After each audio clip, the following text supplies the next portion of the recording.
Here is how I'm attempting to remove the roof from a 2001 Jeep Wrangler.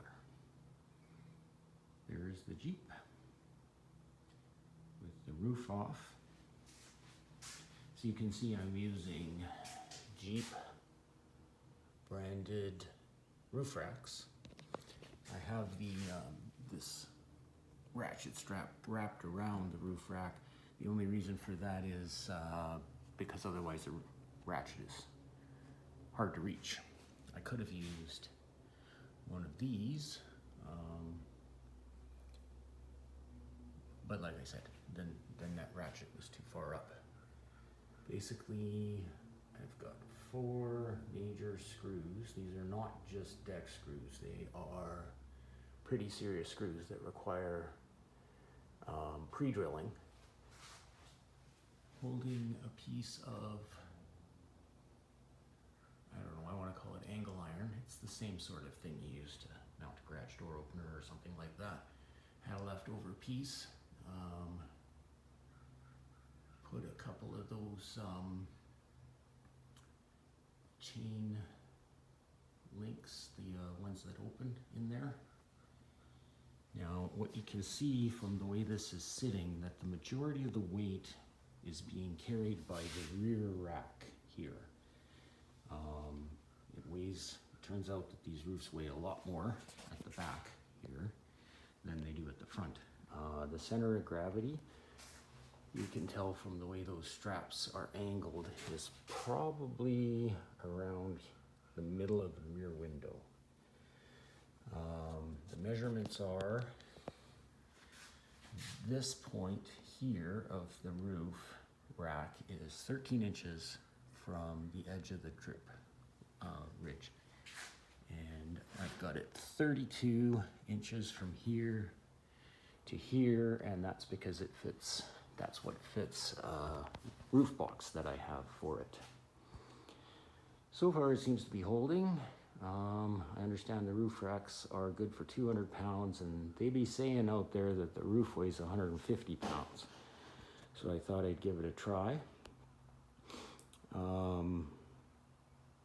I've seen people on the internet put straps under these hinges here, but I don't know about that idea because I'm not sure that they're good for the weight. So I elected to use the roof racks because I know the drip ridge here will hold, you know, at least 200 pounds worth of cargo on the roof. So there it is.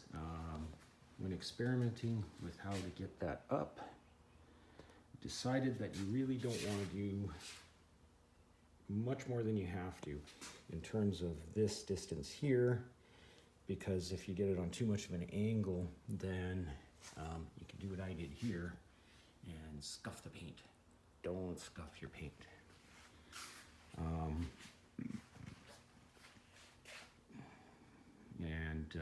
Yeah, I don't know what else to say about it. I wouldn't go under it and stand under it while it's up there just for safety reasons. Yeah, it seems to be holding. Anyways, you guys have any comments about that, whether or not you think it's gonna do the trick, or whether or not this is under designed and I need to think about using something stronger. I know a lot of people will put straps around underneath, even underneath here, even 2x4s across the bottom here. I've seen that as well, but then of course you can't park it like I've parked it here, which ultimately it's not going to be sunny every day. It's nice and sunny out there today, you can maybe see, but we want to be able to park this in the garage when it's raining and I've got the roof off. So that's kind of why I went with this idea. Anyway, I'm not going to go into how you get the roof off, because there's plenty of videos that cover that, and the manual is quite thorough about it. Basically, there's 8 bolts, and you have to make sure and disconnect the power and the windshield wiper fluid hose here and put them in there holding clips there. And that's about it.